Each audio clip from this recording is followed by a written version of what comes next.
So we didn't talk about that yet. So, actually I'll just put this on and we can talk. Okay, so in the description for this course, I want to make it most useful for all of you here. So sometimes I ask people what they're most interested in. We have a little obstructed view. Are you all right? But do you want to move to a seat where I could see you? I mean, it's helpful for me if I can see you, but I don't want to interrupt if you're... there's many seats right here, so, and there's one right there anyway. I just thought if you're interested, it's always nice to be able to see people. For this course, I was looking over the description again about understanding direct antidotes to low self-esteem, such as Refuge and Bodhicitta. Okay? So we can also discuss that tonight. And so I just wanted to get an idea. Are there things, some of you were here last week, correct? We had little assignments, right? So I first want to know how your week went. Oh, I see, opening day, you're decked out? Yeah, it's a charity thing at work. If you donate, you wear the opening day, you get to wear. It's the only Great. I'm thing sorry, I sometimes come with my Phillies hat. I forgot it. I didn't bring it. Maybe I do have it, but anyway. One time I brought it out, and yeah, and it's a good color. You know, I'm in the color for the Phillies. They know, they understand, my team. Right? The socks are also the same color. Right? So one time a guy I went to school with is a manager for the Los Angeles Angels, Anaheim Angels, now they're Los Angeles Angels. They were playing, I think I went to a game and they were playing the Red Sox. So because I'm a nun and I wear red socks, but then I wanted to root for the Angels because I'm a nun, right? So I was conflicted there, right? So anyway, baseball's a great analogy for Dharma. So great. Today was opening day. What happened today? I didn't follow. Of course, Dharma people never follow baseball. I'm like one of the rare. I have a few friends in California. They were Dharma fans. A few Dharma friends, but Dharma people, and you guys have a good baseball team. Well, I mean, you have a baseball team that's sometimes good, right? You have a great ballpark, one of the best in the country. That I know. I've been there many times. No fans. Okay. So, so what I wanted to ask you is, how did your week go? If anyone would like to. I know, and how many of you completely forgot that we had exercises this week? We didn't do any. It's really common. But how, just in general, from our class, what you remembered last Monday, whatever you did remember, how did your week go? Did you use any of the things we talked about? Is anybody new here tonight? How many people are new here? Okay, so we have a few people, that's fine. Great, welcome. But from those of you that were here last week, and we're going to go on as well, anything impress your mind and help you? I really found the drop of gratitude very useful. I do have to say that about 11 o'clock every morning I thought, darn, I was supposed to dedicate the day, but at least at 11 o'clock I remembered. Right, that's out of bed, so. That's very good. Very good. It's never too late, okay? And was it worthwhile in your day? The drop of gratitude really helped, and I found myself kind of using it because it was pretty stressful. We're going through a lot of changes at work, so I found myself saying, okay, so I would go into a conference room for a few minutes trying to do that. So I think it helped a lot. Nice. Some other people had their hands up. What? Yes? I found that setting a motivation in the morning, a positive motivation, actually helps change the attitudes of people around you as well. Normally, Sunday morning after I work 12 hours, my nephew will relentlessly push until he has me awake to make him breakfast. And you worked the night before? Yes. And sometimes I'm pretty grumpy about it, and then I find that, he'll be a little ungrateful towards me giving him food. And simply... And how old is he?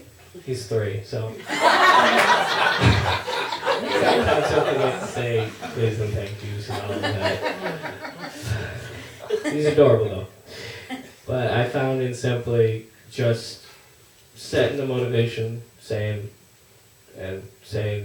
I will give this child who's not starving, who has access to food so that he's not hungry. And I found that he was a lot happier around me. Mm. So. Because you were happier, probably, right? Mm. A little bit more spacious? Yes. So that attitude, that's so powerful, you know, what you said, and that's how you change the world, right? You know, some of us have these grandiose, I want to change the world for the better, and, you know, that's not really possible. But because you are part of the world, that affects your outer reality. So that's when Dharma practice, spiritual practice starts to get really exciting. You know, because you start to see, and again, these are small little insights, so we don't have massive things happening all the time, you know, some huge realization. We do have these small ones, and they're very significant. So that's really, thank you, that's really, these are really nice examples, these, you know. And it is possible to change that external reality. It is. But the main thing is the only way you do it is by changing your mind. You can't fix somebody else. So as soon as you have the idea it's focused on someone else, you're lost. But you just keep at it and think, and then you notice, you know, if you're happy, a lot of people around you are less disturbed, right? Mm-hmm. I mean, I know when I'm not happy, it's very unpleasant. Okay? So, you know, and I'm aware of that. I know the presence I have and how, you know, especially if you're the director of a center or you're a teacher, you know, it's stronger. So that just, I think about that a lot, of how you affect, there's this ripple effect. Who else? What other?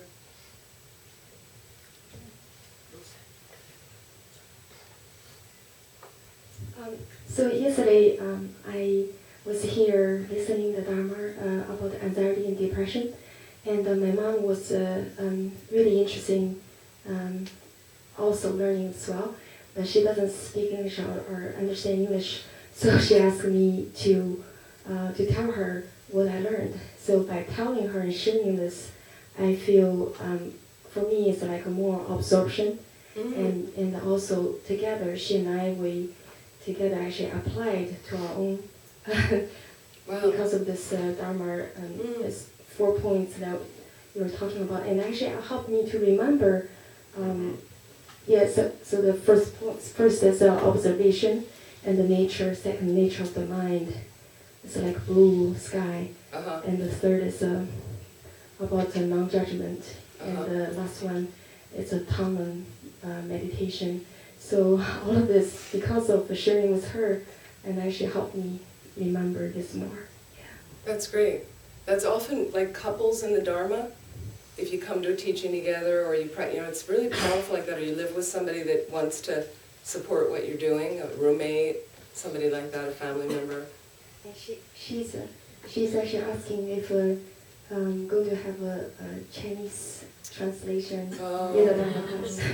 Oh, you know, because it's interesting, there's communities where we have centers in the United States, and they have large Chinese communities, and we've often gotten a Chinese translator, somebody who speaks Mandarin, and they sit in one area and they have, you know, some things like that. It's really worth it.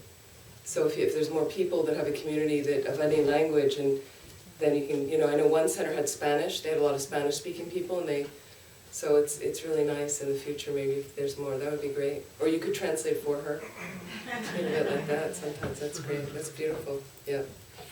So she should come up and teach now, because she got it all sorted. No, really, that's fantastic. Usually, you know, she was only here once. So usually I was saying to people, teachers teach 3 times. You know, they give you the first teaching, and then usually at the end of the teaching they repeat. This is traditionally how the lamas give the lam rim. And then at the beginning of the next teaching they repeat, because it takes about 3 times till it goes in. So that's great that you really, you know, were that alert to. I can tell the first time you say it and you see people like, you know, they're really not. I can tell it's not going in. You know, they're trying to. They're here, but they're not really listening. You know, they're here, but then the second time, and then if you ask them again. So we're going to talk about some of this. So anyway, thank you all very much, because I think that some people realize if you put things into practice, it really starts to have an effect, right? You know, so again, this is your path. This is your relationship with it. How does it work? And again, I'll repeat that I'm just giving information according to the Tibetan Buddhist tradition that I was trained in for the most part. So I would ask you to please use, check it out for yourself thoroughly, investigate what I'm saying thoroughly. How does it relate to your life? How does it fit in your life? How does it play in your life? And if there's something useful, great, and if not, just leave it. Yeah. So the first thing we're going to do, this is the first thing about battling low self-esteem. Okay, so I personally find that this course about finding purpose in life, right? The beginning again, what's the beginning?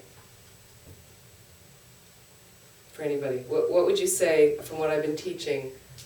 We already talked about it here tonight. To set a motivation, okay? One of the most important things you can do. And what I mean by that is, you come here. What is your purpose for coming here? Just in general, anybody. What did you come here for? To learn how to help. So in our tradition, what we're very focused on is helping others.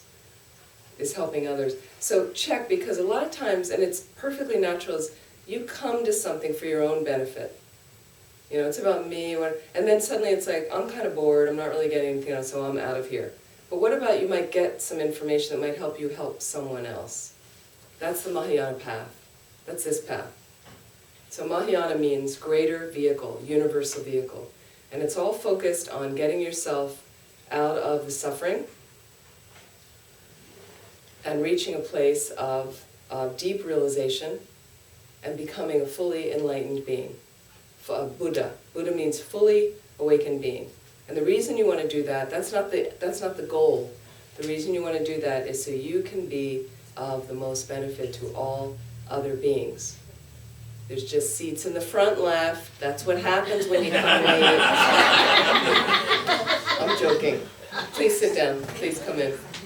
Okay, second row. Okay. Actually, I see one in the back in the third row. I'm just teasing.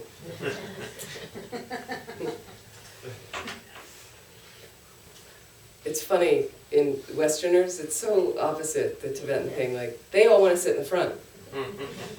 Our egos are so fractured, we're kind of like, I can't sit in the, you might see me, you might call,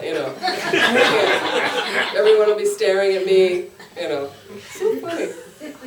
We're so amusing, right? Myself included, and I used to do that. So again, it's about the motivation. So the goal is to be a benefit to others. The means to get there is to become a Buddha.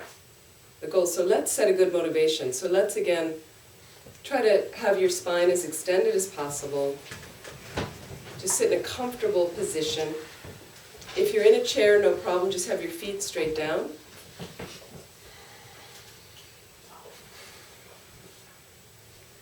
Lightly close your eyes.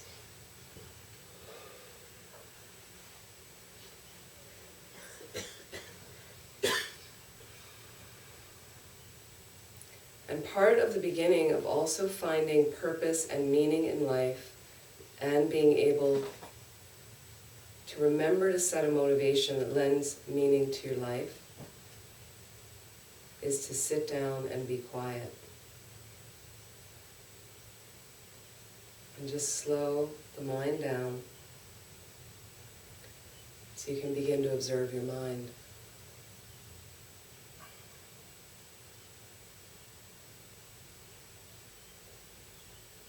So take a couple of minutes right now and start at the very top of your head and work your way down through your whole body. Just scan the way we did the first night.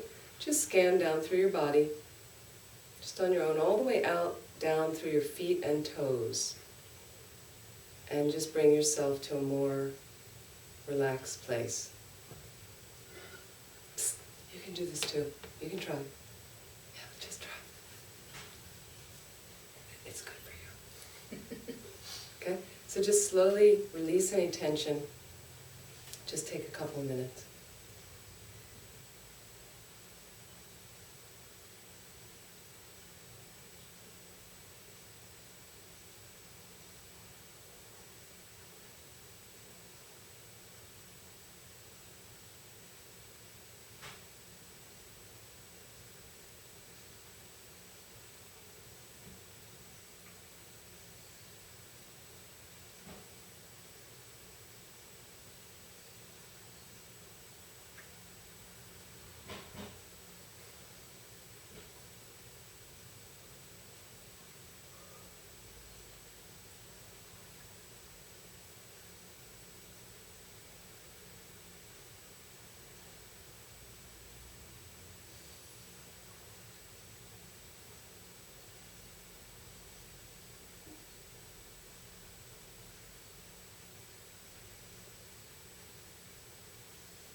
just think about your purpose for being here and see if you could expand a little bit beyond your own boundaries of yourself.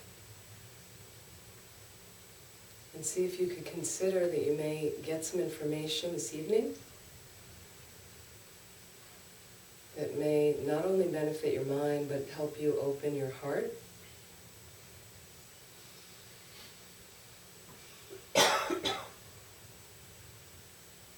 And with some more tools to be more peaceful and happier, more fulfilled,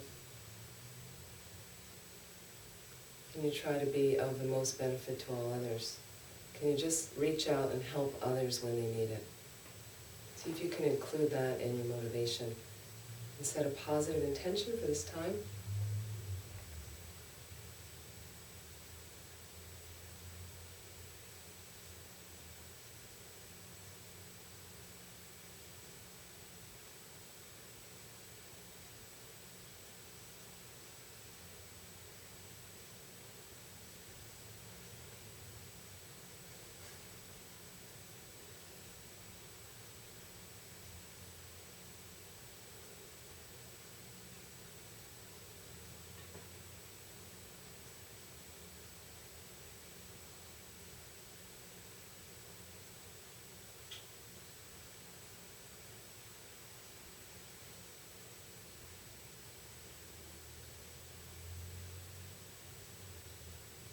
And let's imagine right now, over top the crown of our head, it's a radiant crystal drop,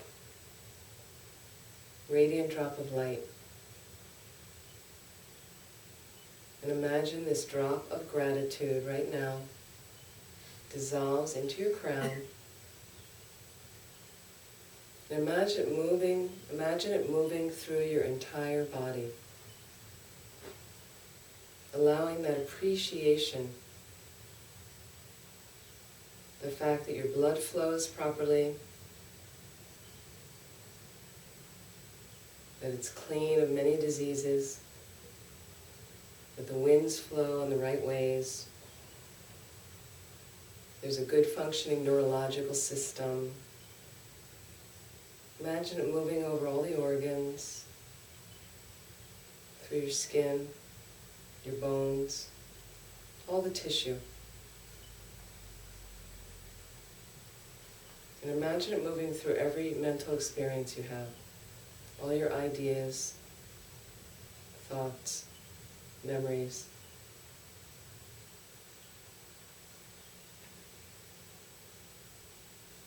As much as you can, fully appreciate the situation you have right now. This precious human life you have created for yourself.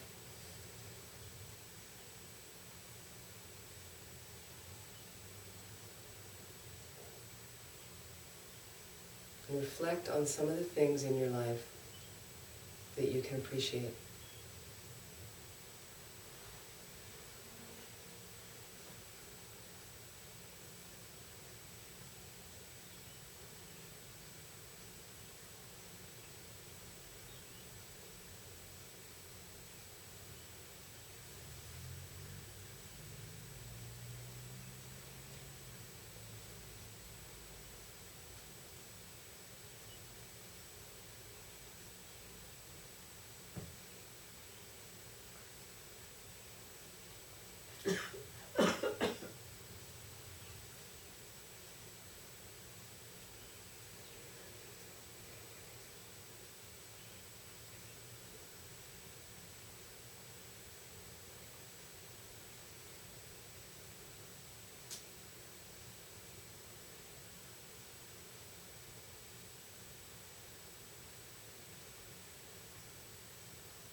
So slowly when you're ready, please relax. Slowly open your eyes.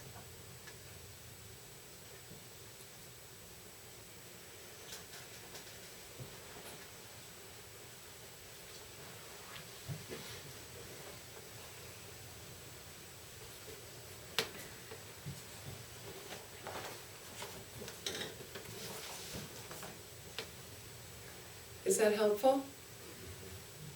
Right, you already have two techniques right there of lending meaning to your life, okay?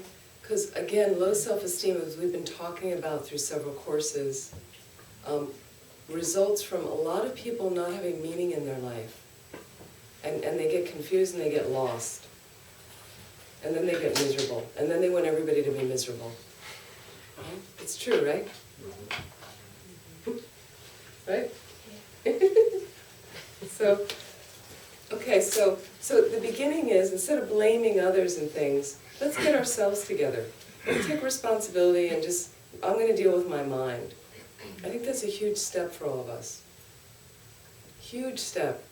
To just say, I just need to deal with my mind. I'm not going to worry about what you're doing. I'm not going to be jealous about him.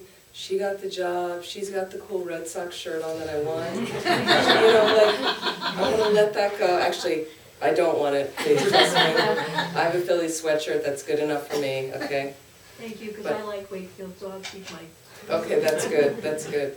But the main, so you know what, we have to take care of our own mind. It's not out there, your happiness isn't gonna come out there. So again, the beginning is to appreciate the situation you have. We've talked a lot about this, that what happens is from fundamental ignorance, okay, we have a confusion in our mind. Where did it come from? A previous moment of that in our mind. Where did that come from? A previous moment. Okay, the mind is a continuum. I'm not going to go into that, but there's no beginning, no end to the mind. We've talked about that. And one moment of mind causes the next moment. That causes the next moment. That causes the next moment. So at some point there was confusion. And because that confusion's still in there, then we tell ourselves different stories about ourselves, stories that are not generous to ourselves and kind. Right? That we can't do anything right. We don't deserve to be loved. You know, we mess up all the time. I'm crap, all these stories. And that gets a lot of attention. So is that the whole story? Right? Not at all, right? There's another side to the story, and we're not giving that enough airtime. So the beginning again is, when I said sit down and be quiet from the magazine article I was talking about over the weekend, sit down and be quiet, okay? And the reason, this is from Rumi, the great Sufi poet, okay? And this is about distraction. And I will talk a little bit more about distraction tonight, even though we talked about it a lot this weekend, okay? We are a culture of distraction, right? For the most part, we multitask, maybe too much. And so what happens is, you know, in this is an article about, I really liked about distraction, and this human resources consultant, she was just saying it wasn't a problem with the Titanic about, you know, the reason the accident happened is they were distracted. The people they called, they said, oh, I'm too busy, you know, and the ship never slowed down. If they slowed down, they would have been able to see. Yes, but so distraction. So what kind of problems do we get into because we're distracted? And a lot of it is not understanding the patterns that are going on in my mind. So the beginning is awareness. Right, that was number one of the antidotes, the general antidotes to delusion. So self-esteem is a delusion. Low self-esteem, I mean. Okay? So the beginning thing is mindfulness and awareness. So in order to do that, you have to sit down and be quiet. Okay, and why? So he says about distraction, sit down and be quiet. You are drunk, and this is the edge of the roof. Right? So again, a lot of our lives are spinning out of control like that. You are near the edge of the roof. Okay? So do I want to apply mindfulness and awareness? Absolutely. So that I can understand how close to the edge I am. Sometimes I'm not that close. Sometimes I'm right hanging over the edge. So I want to be very mindful so I don't fall over the edge. So the quietness, the stillness, slowing yourself down, the quietness allows you to do that. We think that's not okay in our society. I think it's the best thing you can do in our society. I find sometimes when I'm moving a little bit more slowly through my work at the center, you know, I'm more focused. I get more done. And there was a management consultant I knew from Australia, very successful businessman. One of the most successful businessmen I met, very wealthy, very successfully built up this business. And a couple people asked him, we were at a meeting and somebody asked him, and he said, and they said, what do you, and he says, I just do one thing at a time. And you know that, you know when you are multitasking, and I do it, and you've got 5 things happening. And you're not really fully focused on any of them. It's always a piece. But he said, I do one thing at a time, and he would allot times of the day. Didn't mean all day he did one thing, but he was kind of like, okay, that hour is I have to take care of that thing with that company. The next hour, I need an hour and a half for that. So I'm just going to do that. So when people would call him, and his phone would vibrate or his thing, sometimes he would turn it off, put it away, because right now it's his hour and a half. Then at the hour and a half he'd take a break. Then he'd go to his phone and see, oh, I wonder what kind of messages, what kind of emails now? Do I need to attend to any, or is anything urgent in those? No, okay, well what's my next thing I'm going to do? He said he got so much more done. So I've tried that, and I've gotten much more done, and I'm also much more focused. Do you ever read an email, and you misread it? Yes. And you reply from there. You know, and then they're like, but I already said that. And you're like, no you didn't. You never told me where we're going to meet. Well, there it is in the email. But I'm too distracted to see, I'm rapidly running through space, so, you know, and I'll tell you something, the secret is, as you get older it gets worse. Okay? So beware, okay? So, but it's true, so can we sit down and be quiet? I find it a great benefit. So that's part of incorporating the meditation practice, but then we set a motivation already in here, and another technique was this drop of gratitude. Have this drop. Can you wake up in the morning and just appreciate what you have rather than letting your lists motor over you? Why don't you indulge yourself and take 2 minutes every morning and do that? Why? Because you deserve it. I mean, if you had other people, and you're like people that you care about and your friends, you would advise them and say, oh, don't let all that stuff bother you in the morning. You know, you should wake up and relax and have your cup of coffee and, you know, but we don't do that for ourselves. So I really encourage you, like, take the first couple minutes of your waking state. It's an important part of the day. You're waking up again. And it's very subtle, that subtle breath, what you go into when you're sleeping, it's such a subtle thing that puts you into this next day. It seems like it's really easy to die, you know, for that grosser breathing to come out.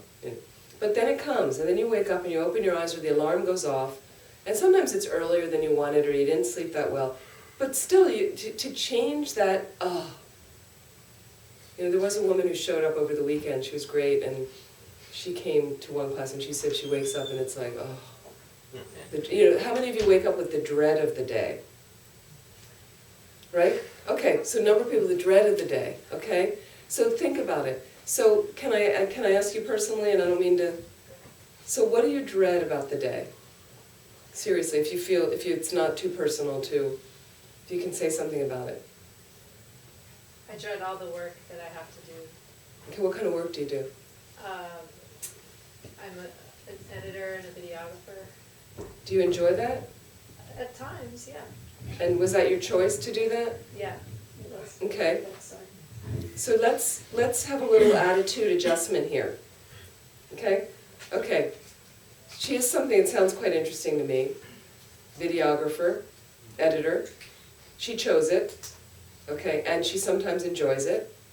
Okay? So, and you have a job. Okay? And a nice bed that you wake up in, warm, safe, comfortable. And okay, so there's already these things that, because I don't enjoy waking up with dread of my day. It doesn't serve me or anybody. oh, can I say one One thing, Yeah, go ahead. I do, You can say 2 things. I just sit in the front row though, so my ego's not completely. Yeah, you're doing great. I think you're doing really well. I'm impressed. say that I think that it was in your class, when you were here last year, I believe, where I learned how to set my motivation for the day. And I've been doing that most days. And I noticed when there's periods of dread, I'll be setting my motivation and I'll be thinking to myself, oh God, do I have to do this? Do I have to think about how I want to benefit all sentient beings this morning? But I'll do it anyway, and I always feel better after I do that. So. Okay, so there you go, okay? She does manage to, there are days, we're human beings. And the thing is, a lot of us are not well versed in Dharma. So it's not a natural thing of benefiting others. Our culture doesn't really always get into that, right? It's about me, myself, and I a lot. So that's natural to just say, God, what do I have to waste time with Dharma for? I really want to just take care of myself. That's natural, that's just that's okay. But maybe then some appreciation. Because what happens is we miss the appreciation and then the dread comes. But honestly, if we were in some places in Syria right now and you had to wake up there, I would dread that. I would dread waking up to what kind of horrible suffering, destruction I would have to witness that day. Terror, who knows? But really put it in perspective. We're a little bit of a spoiled culture for the most part. So as soon as you're in some other kind of culture, if you ever travel to an undeveloped country, let's say, it really humbles you and kind of wakes you up and you go, God, do I have it good? My goodness. So I think it's that appreciation that's so important, appreciating our human life. It's the beginning of the Lam Rim. It's the first thing, because you can't really practice until you realize you have a good situation here. It's really hard to get into the practice, to say, what do I need, if you're not really appreciating. I don't know if that's helpful. That is. But just try your best with it, Thank you. So what happens back there? What kind of dread do you have, if you care to say? Same situation. The woman right back there, you had said you wake up with dread. Yes. If it's too personal, it's okay. And also this man here said dread, right? I said, Hmm? I said, kind of, but I have depends on a what I got going on. profession that I chose, but I'm not happy in it. What is your profession? I work in the pharmaceutical industry. Okay. So, there's a lot of drugs that help people, right? Right. So yeah, the pharmaceutical industry, it's interesting, isn't it? But the thing is, I take ibuprofen. Without the pharmaceutical industry, that would not be possible. And I depend on that a lot, or other things I've taken that, what we call it at centers, we call it vitamin I. Ibuprofen. After you have a big work day, it's like, vitamin I, anybody? But sometimes it's interesting to look at, can it serve you in another way? I had a job for 2 years that I hated. I realized it in the first 6 months I got there, how dysfunctional it was set up for me. It just was really horrible, the office and everything, and the infighting, and it was an interesting place, and it did some good things, and then I decided I had another goal, and they paid me good money, and it was pretty comfortable and secure, and so I decided I would keep it for a period of time to save the money to do this other thing. So then it was okay for me to do it. Then I felt okay about, so there's other ways to look at it. If you can't change the job and decide not to have another career, in this market it's hard as well, but some people do that. I know people that change careers later, but then I just set another goal. Is there something that affords you some freedom? Does it have a good retirement? Does it have, things like that. There's lots of good things you can do with the money, things like that. So, and then maybe, aren't there other bright things about your day other than just maybe being a little tweaked by a part of the job? There's probably some good people there, some good relationships you've started, and all the good things it's been able to support in your life. So maybe appreciate that. Instead of just some people I do know, when they find that pervasively starts to seep through where they're really, really unhappy with the work, then you might want to look at changing that, seeing how to change it. Maybe there's a way internally there you can shift something. Or maybe it's that you need to start, while you have the job, look for something else that you might feel like that.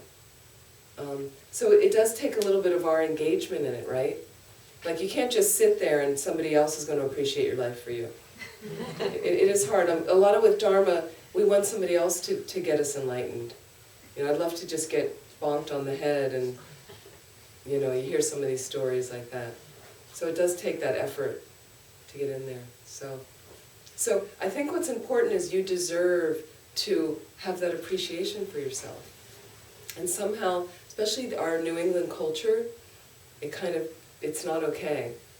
There's a lot of, I find more than other places in the country, we're really uptight here. You know, we don't really want to relax much. You know.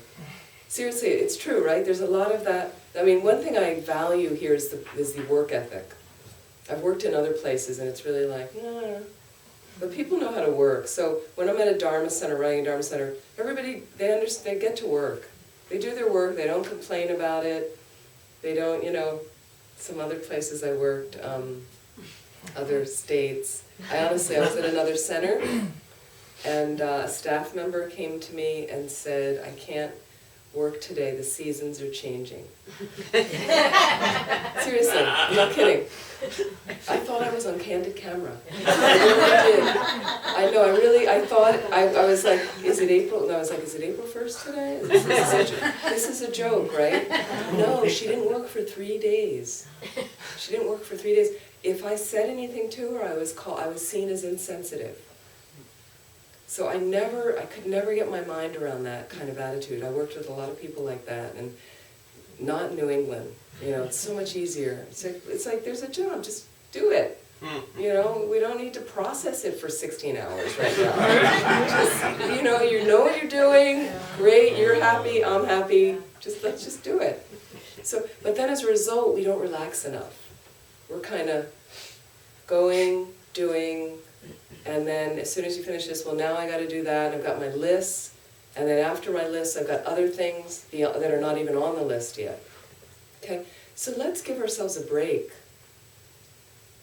You know, is there even 5 minutes in the day, 5 minutes at an odd time of your day? Can you take a break? You know, I do that now. I like computer for an hour and a half, and I get up, and it was nice here, and I get up and I go in the kitchen. And I make a cup of tea, and today I noticed, you know, today was spring, wasn't it? Right? Spring sprung today. And I looked out and I love that moment, and there's a tree across the street that popped today. Right? I love that thing when the buds just, boop, and it just happened overnight. It wasn't like that yesterday, it just went, and all of a sudden there's little buds you can see on the tree across the street. And so, like, I just sat and I looked out the window, 10 minutes, and, you know, and I was out a little bit earlier today. And also I was out a little bit earlier and I was with somebody having lunch, and we both had these schedules. Well, I got to get back at that time, I got to get back, and so we left the restaurant, and then there was this kind of neat shop that we both thought was neat. So go in and look at the shop. You know, we weren't like, no, I got to get back. We both kind of said, oh, what's in here? You know, these are neat things. And so can you just take 5 minutes? I mentioned over the weekend I was temping once at a law firm to help me, support me being at a center. I was working half-time, half the month. So it was great because I had a flexible schedule and I could work whenever I wanted, and they paid me very good money. And it wasn't really the greatest work or the most glamorous work of what I wanted to do, but it was great to have the flexibility, and it was always good. I could always get a job with them. So there were things that stressed me out at the job. Some of the people I worked with, I didn't like what I was doing. You know, I didn't like who they were sometimes. One of the firms, I think they were the representatives for the Exxon Valdez, right? I didn't realize that until this group came in. Some of their New York lawyers came in to meet with them. This was in San Francisco, and boy, was that a different animal. These lawyers that came, I was just like, wow. I think I went online to like be able to go to some rally or give money to the people on the opposite side. Once I met these lawyers, I was like, this is scary. These people are not nice. They weren't nice at all. It was really amazing. Anyway, I'd have these moments when the next morning would be like, oh, the dread of like, is this what I want to be doing? Should I be going in there? So what I would do in the middle of the day, you could take breaks. You were allowed to take breaks. and I'd take breaks and have this nice view of the San Francisco Bay. And then what I would do in the break is I would reestablish my motivation. I would remember the reason I took this job was my choice, wasn't exactly what I wanted to be doing. There were some things about it I liked, there were some nice people I met, and there were some things about it I didn't like. And I could reestablish that I chose to do this so I had the flexibility so I could be at the center half the month and then support any teachers that we invited to come into the center. I was always free to take off and be there to cook for them, show them around, clean the house, take care of the program.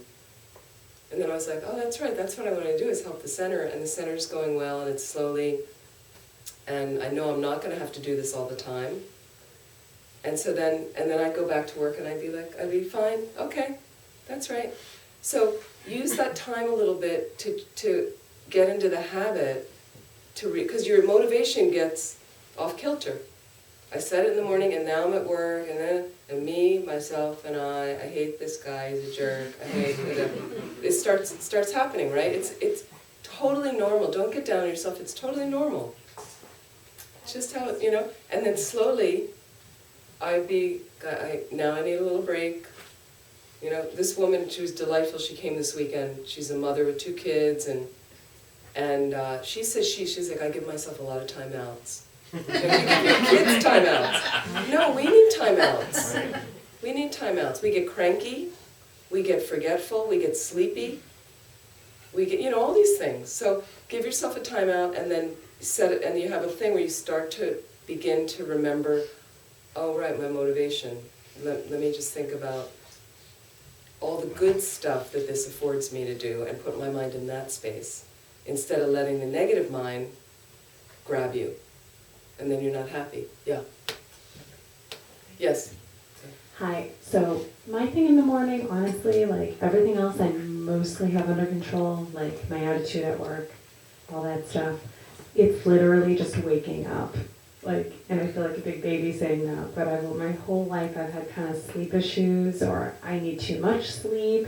I remember last week when you were saying one of the things that can make you rebirth as an animal is too much sleep, and I was like, oh no, oh my god, so much. I've been thinking about it ever since. I'm like, I like sleeping so much. And it's like, I think there's something physiological with me. I was going to an acupuncturist and taking Chinese herbs for a while. I think it somewhat helped, but like an actual physical thing, like I need more sleep or whatever. So I try to pace myself, get my sleep. I work kind of wacky hours. So sometimes that kind of works against me too, but I seriously, and I feel like it's bad because when you're waking up, that's when you're setting the tone, and that's when your mind should go to where your intention is.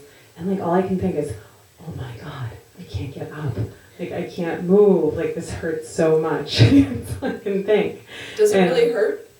Yeah. It does. Yeah, it feels like if I actually, if the building was on fire or something and I had to get up and run around, I could, but I actually feel extremely physically disoriented. Mm-hmm. Right. On that first, the alarm goes off and I go to get up, I'm very, very, very groggy. And there's a lot of people that have sleep disorders, that's common, and you may have been a cat in your last life, It probably was. Right. I'm joking, because I think cats sleep about 20 hours a day, don't they, generally? From what I've observed. We have 2 cats at the center, and I've lived with a lot of cats, and one time I was at a friend's, I got a really bad flu, and I got stuck at her house for a few days. So she had a cat, and she had to go out to work all day. So this cat was delighted to have someone to sleep with. I didn't move. I think I got up to go to the bathroom one time in a 24-hour period, and I was laid out, didn't eat anything for an entire day. I was out with the flu, just, and that cat was right in the sleeping bag with me, just, I think it also moved once, and then got right back in the sleeping bag, and I was amazed at something that could sleep, that was healthy, that could sleep that long, but, because I was sick, but it's very common of sleep disorders, and I'm joking about the cat and the, don't worry about the animal rebirth, but the main thing is, you don't have to, you can set your motivation later when you're awake. And just do your best to get up when however best suits you. It's certainly hard to have scattered work hours. That doesn't contribute. It could be diet. I know you've probably checked all this, diet stuff, and so I think you just do the best you can do, and then you can always set the motivation later. If it doesn't work when you're waking up, if you have a I hard try to time just, waking like, up.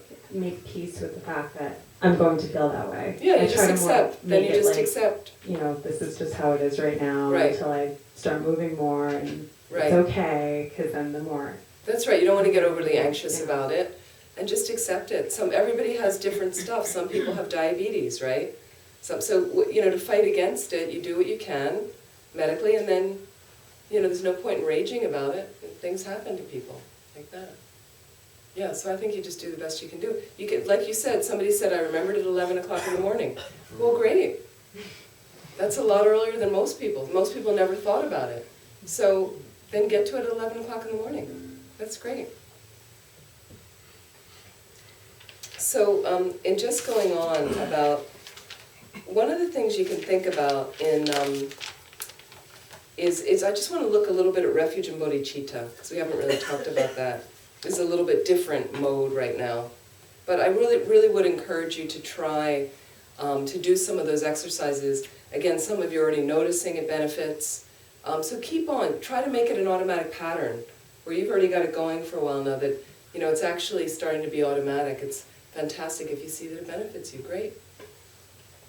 And then you can build from there, build the practice from there. So other antidotes, and we talked about a lot of things this weekend about self-esteem issues, but one thing, if you're interested in Refuge and Bodhicitta as other things with self-esteem, is one of the things I would look at is, for instance, what do you take refuge in? Just look at this for a moment. Meaning, where do you run when you get into trouble? And trouble could be anything. I had a bad day at work right now. Or I'm fighting with my partner. My kid is a mess. Where do you go? What do you do? I'm just curious. Anybody? Mm-hmm.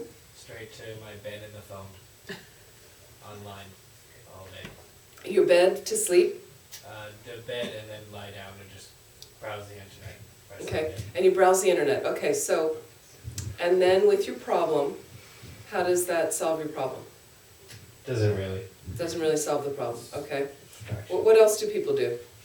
And sometimes you go to bed and you go, I'm going to sleep, and you wake up, there's the problem again, I listen to music.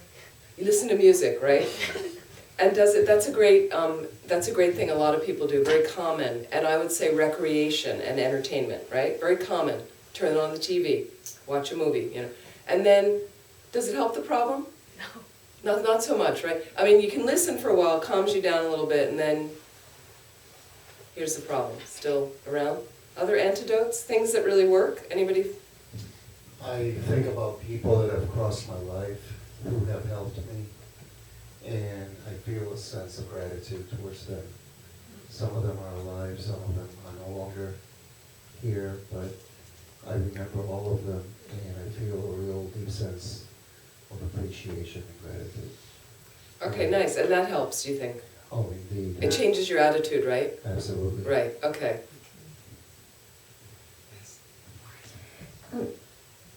By experiencing some of the obstacles when facing the, I have to say that I used to try to run away from problems. And so I realized actually when you run away, the problem is still there. And it's the best way to face it. It's a more of a, try the best that you can do and more calm. Mm-hmm. And also, I feel fighting doesn't really help either when I try to fight the problems. Right. So, has to just face it. So facing, one of the things we talked about this weekend was fear and worry. And one of the antidotes was facing your fears. Right? So here is, like sometimes the refuge is, I'm going to escape, I'm out of here. This is really uncomfortable. And and then what happens is you're going to end up seeing that in another scene until you turn around and confront the demon and the darkness and the scary thing. And then sometimes you find out it's really not all that bad until you go in there and then you can sort it, actually. Figure out ways to sort it. Other things? Yes? I give it some time and some space. I just say, okay, the problem is there. Let's see when the answer is going to come to me. So that's one way. And then a second way would be to ask myself how someone I know would respond to the same. You know, can I call someone for just a chat?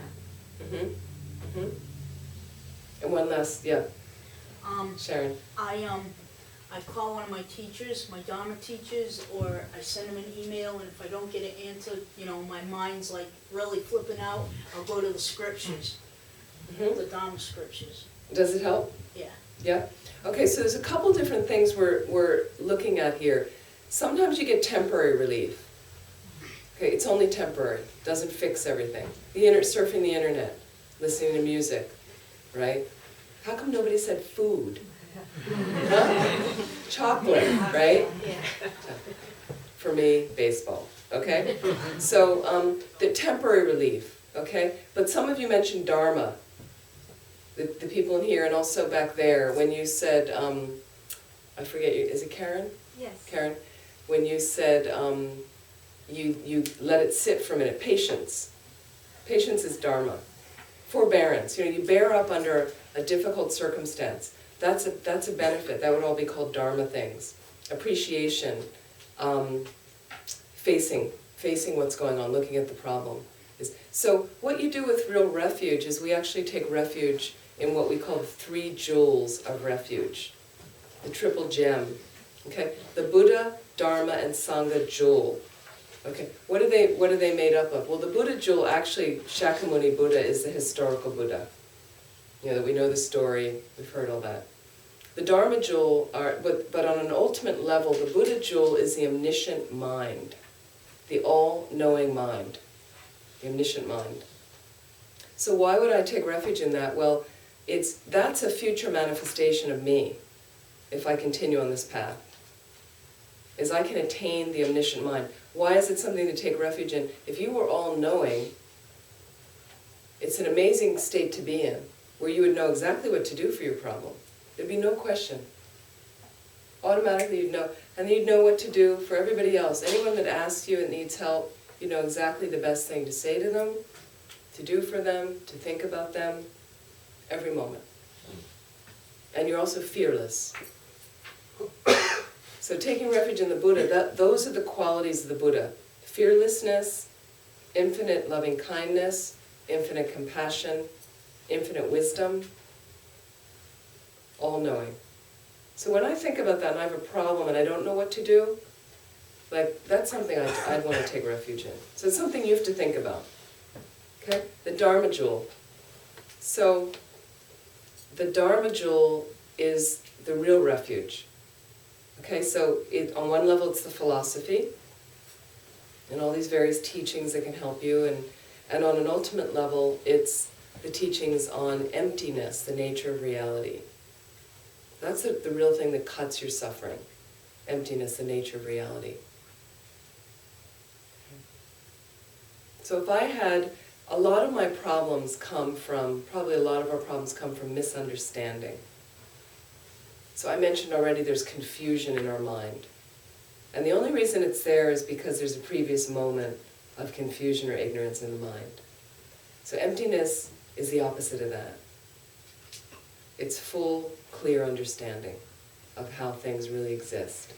So then I'm not confused anymore. So that would make sense. Right?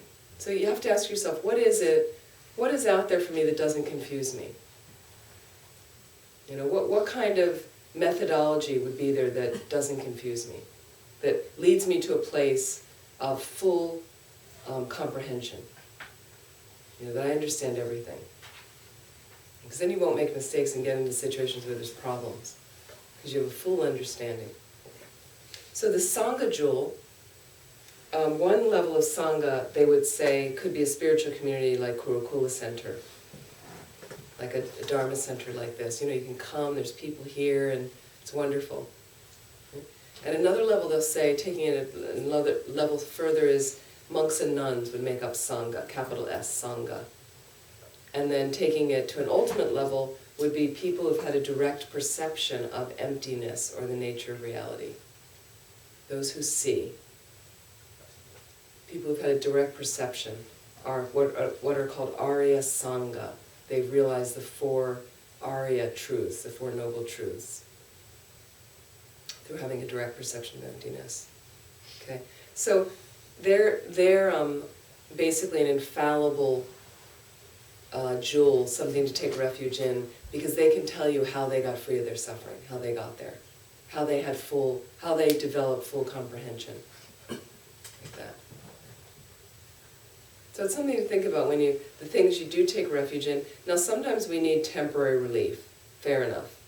Sometimes you need the chocolate, you need the movie or the music. That's okay, because it can calm you down to just give you perspective, like, whoa, go to the beach, look at an expansive view, spring day or something, that's helpful. But just realizing that that's not going to solve your problems. There are people, alcohol, that'll solve my, people that are constantly reaching for the outside stimulation, that's going to solve it for me. And when that doesn't solve it, they reach for something else. And that doesn't work, and they reach for something else. So there's a continual dissatisfaction out there. And you're not really getting what's going to protect you from more suffering. So I find when you have proper refuge, and if you're able, and it doesn't mean you have to be Buddhist, like you might have refuge if you're from another religion, you might find there's something there that gives you that sustenance. But I find for people that don't have that and haven't figured out what it is, there's a lack of meaning in life. And once you have that, it can lend to I don't really feel good enough about myself. Is that true, do you think? So I would really recommend, figure out what is it in your life that you feel could protect you from more suffering. Infallibly, long-lasting, like that. And then I would basically go in that direction towards that. Find out about it, cultivate it, however you have to do. Yes? I'm just wondering, what we're looking for, does it have to be found in religion? I don't think so, but see, it's an infallible source of support from suffering. Do you have something else in mind? Just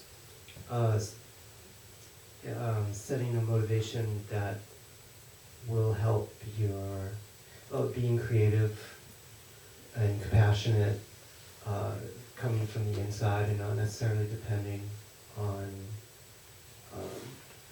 external forces such as religion, I guess. Yeah, I think if you can cultivate compassion in yourself and have it fully automatically manifest all the time, that would be a total source of protection from more suffering. Yeah, creativity, sometimes I'm not sure about that one because I've seen people create really violent things. So I wouldn't just say creativity on its own. Certainly creativity directed in a certain way could protect people from more suffering. So I think you'd have to really check out. I haven't really found anything long-lasting.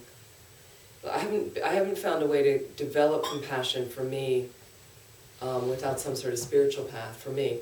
But maybe you have another way to do. That would be fine. Mm-hmm. So let me add another thing then. So that's a little bit about refuge, and as you know, in Buddhism there's refuge ceremonies, and in a sense it's some people say it's a conversion ceremony. I didn't really see it that way. I see it as you're acknowledging that this is your path. You decide, I really would like to move along this path and cultivate that. Does it mean you can't go to church again or synagogue? No. I go with my family and stuff, but in my heart when I'm there, and actually sometimes when I'm there, in my heart and in the space in front of me are all my refuge lamas. I visualize there, So what, it's no problem. I mean, that's my belief system, but they're very welcoming, they're very open-minded there's no problem. And I enjoy to go, and it's all a very nice experience for everybody. So I think that's not a problem. It's a matter of what's in your heart. Are you really seeking that way again? So, I wouldn't mix up the past too much like that, but it doesn't mean you can't, kind of do. When there's 12 refuge precepts, you can read about them, and I think Geshe Tenli gives refuge, and so you actually have a lama here that can do that ceremony for you. Usually it's a group of people, it's nice, and you get a refuge name, and it's always a very auspicious name. Like clear light illuminating all, or something like that. And it's very nice. So we'll have a refuge ceremony probably at Milarepa Center this summer, and with one of the lamas that comes. And so it's kind of nice acknowledging, and some people feel like some things shift for them a little bit when they take refuge. So it's nice to learn the precepts and see, is that something I could follow? And I'll give you an example. One of the precepts is once you take refuge in the Dharma, you would regard any Dharma text or even a letter of the Dharma, very carefully. Like you won't put your books on the floor, you won't put coffee cups on your Dharma books. It's best not to take a Dharma book to the beach, like your beach novels that are full of sand and they're all mucked up, and you just have more respect like that, of taking care of the Dharma. Like that. So, also cultivating precious human rebirth is to learn how you actually develop that mind that wants to get enlightened to lead all others out of their suffering to full awakening. And it's this mind of bodhicitta. Okay? So bodhicitta is a Sanskrit word that means the enlightened attitude. Bodhi is enlightenment. Citta is mind, so the mind of enlightenment. And that mind of enlightenment is about, I want to get enlightened so I can benefit others. I want to get enlightened. You realize we have a wish in our lives. A lot of us have a wish, I want to help others. Really want to help others. But once you get on this particular spiritual path, you start to realize I'm so limited that if I really want to help others, I have to become a Buddha. Okay? So His Holiness sometimes says, so be selfish like that then. So you realize that that is the path. So there's different methods to develop bodhicitta. And I find, and I'll just give you also some practical things rather than getting into all these methods and things, but I sometimes think about something that contributes to my sense of worth, healthy self-esteem, makes me feel more positive and happier, is, in a sense, I'm trying to go through space as a bodhisattva warrior as much as I can. I'm not a bodhisattva yet, but I'm trying to develop that. Okay? Bodhisattva is like a Buddhist saint. A bodhisattva is one who has attained bodhicitta, and all they want to do is help others. That's their entire premise for being. Every thought, every space is all about the other person first, cherishing others first. So, to be a bodhisattva warrior, you can practice now. All we have to do is practice, because we're not bodhisattvas yet, but we have to practice somehow.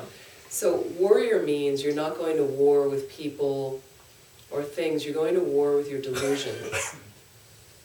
And part of doing that is you have to be vigilant about your mind. So that takes you back again to sit down and be quiet. Okay, to try to cultivate some kind of meditation practice alongside. Because even if you're at the pharmaceutical company and you're a videographer and you're doing, whatever comes up in your life, and it's your 3-year-old nephew, and if you have that meditation practice alongside your life, it's going to help you readjust your attitude more quickly. And I know people that have come to our Dharma centers, and sometimes people might question their livelihood, or there was a guy I know who made, he was on our board once. His company manufactured toy guns and things. He was a Buddhist, and he made a lot of money in this company, unbelievable amount of money. And I remember I didn't really know what kind of toys he made. He said he made toys, and one time for the family camp, he brought some of these toys to the camp and was said, I thought maybe the kids would want to play. And these are exactly the kind of things I didn't want the kids to play with. But he was out of his jail, he said, he's like, I thought maybe, and I just like, and it was also not just that it was like Barbie dolls and, okay, but, so I said, let me think about, I think I was really rude and said like, these are the kind of things we don't want them to play, but I said something about, okay, we'll think about that or something. But he had no problem doing it because of what he did with his money.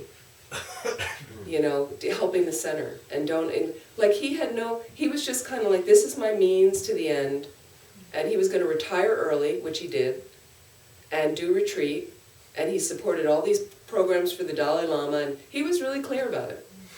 He's like, yeah, just a job, and this is my business, and I'm doing this, and he was all set. And I think he retired at like 50, and he has 3 kids, and so, there's people that they're clear about the intention of how they're doing. Now, granted, you can't be an arms dealer and be a Buddhist. That would be a little tricky, okay? But again, so there's ways to, it's just all about that attitude adjustment. To be a Bodhisattva warrior is you're waking up with, like, okay, I'm going to be vigilant, and every time jealousy arises in my mind, anger, every time I feel really attached, I'm gonna mark that. I'm gonna notice, and I'm gonna work on. Do I really need to do this? Do I really need to feel this way? Who was I? I was with somebody. So the other day I was with somebody. We were talking about attachment. What was I talking about? It was very powerful. How you see the attachment, how you get hooked. I hope I wish maybe I'll remember it later. It was very powerful about how, sometimes I think about one way you get hooked. You have department stores here, so it's easy to do. I can't do this in Vermont, we don't have a department store. I can't give this example. I say department stores and they're all like, no, I can tell they're not getting it at all. Okay? But you have department stores, and you have places like Target. Any of you shop in Target or BJ's? Okay, Costco, right? You have these big stores, and I personally like Target. They do a lot of good social programs and things as well. And somehow when you go in there, it's delectable. There's so many things in there that the mind says, I want that, I want that. So I mentioned before in another class, this is a little exercise of the Bodhisattva warrior, what you can do in the store. And it could be the supermarket, so you have your list or the things you're going in there for. It might be in your mind, the list. But sometimes I've had a list written down, and I stay focused on that list. Why? Because I know in Target, things are calling out to me. Woo! So be very careful. This is about being vigilant. So go into the store and get what you want in the store that you had on your list. Unless there's some essential thing you forgot, and there it is, okay? But otherwise, you're going to find in the department store, I've noticed this, within 20 minutes, you have 3 other things over your arm that were not on your list, but you're telling yourself, I gotta have these. This one's on sale. So I actually need 2 of them. It's on sale. Like, how many times have you said this, right? So the deal is, the meditation is, if you're a Bodhisattva warrior, you basically, you're countering attachment. I'm noticing attachment, and I'm watching that, and I don't really need these things. In fact, I'm only allowed to buy what I came in to get to this store on my list. And if you want those other things, you have to put them back. If you want them, though, you are allowed to go back the next day and get them. You never go back. Rarely do you go back. So this is about countering delusion. This is about, why am I countering delusion? So I can be a Buddha, benefit others. That's what Bodhisattva is doing. So every time you see pride come up,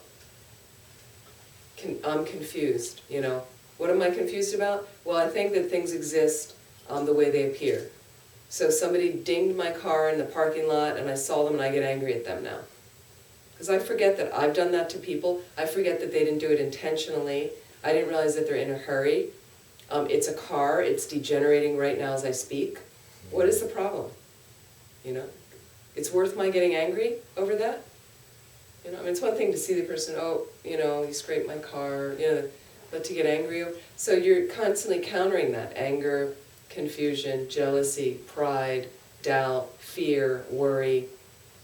And then when you can, you're observing it arise, and then you're working to study what are the antidotes I need to apply, and trying as much as you can to apply those antidotes. If you can't do it when it's arising, that's why you have a meditation practice along the side. I go back to that cushion, I sit down and I go, what happened today? Totally blew it with that person. So now's my chance to indulge myself and go back and look at that more deeply. Analyze first what happened. Let's say it's an angry incident. You first take yourself right back into the incident. Notice how uncomfortable you feel being angry. Well, ask yourself, what was your motivation in this conversation? What was their motivation? And by the way, do we really know what their experience was? We don't know their mind unless you're clairvoyant. I don't really know what was going on for them. Did I know that this person, I got angry and whatever happened, did I know that their kid was sick this morning, they were late for work, they're borderline about to lose their job, and they're really having money problems right now? Do I know that about them? No, all I know is they interfered with my agenda. And I deserve to be angry with them. That's warranted. And then you can have a little switch. Here, one of the methods to develop bodhicitta is called exchanging oneself with others. Actually, I'll take it back a step. Equalizing and exchanging oneself with others. Equalizing and exchanging oneself with others. It's kind of radical.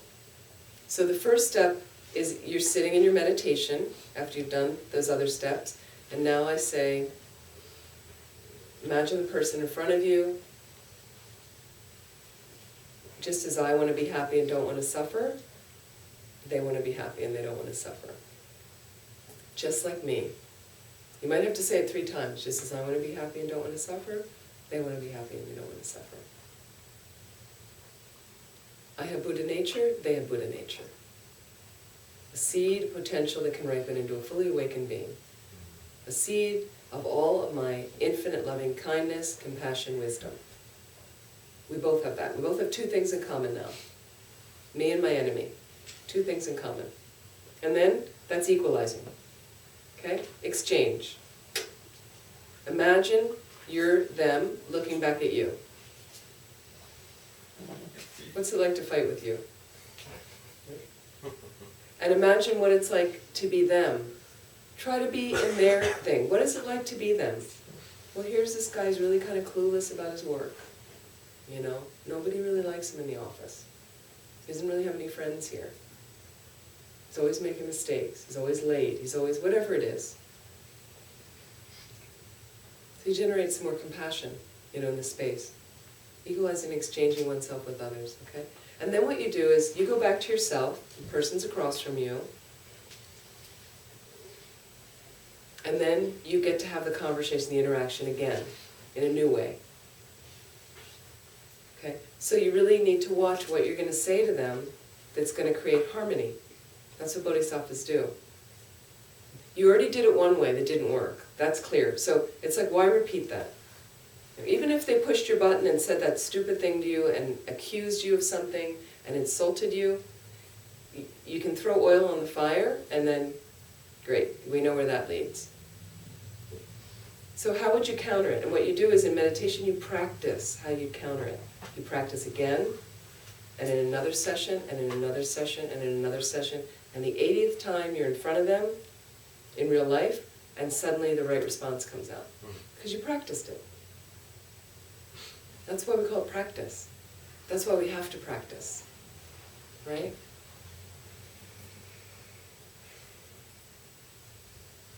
So bodhisattva worry. So what you're doing is you really are learning how to counter the delusion on the cushion and off the cushion. Gently with yourself, very gently. Because sometimes you're going to fall flat on your face. You're going to say, well, I've been practicing for 2 years, and now I was screaming at this woman. Or I can't believe I just bought all that stuff, I don't even need it, but I said I had to have it, And, or whatever. I had a fight with my partner, or I just feel so arrogant, I feel like I'm so superior to, that's going to happen. We're working on it. We're working on it. Possible? Possible? Yes. Where do you draw the line between being compassionate for others without enabling them to continue in their behavior that you find is the source of their problem? Yes, so we did talk a bit about codependency in one of the classes. So being a bodhisattva is not being a codependent. So a codependent is about attachment and need, and it's usually about me. And being a bodhisattva is about the other person. So you have to be honest with yourself. And bodhisattvas are not doormats. Sometimes they do set boundaries and limits. Now granted, they're operating from a higher level of realization that would know what's best, but along the way we practice.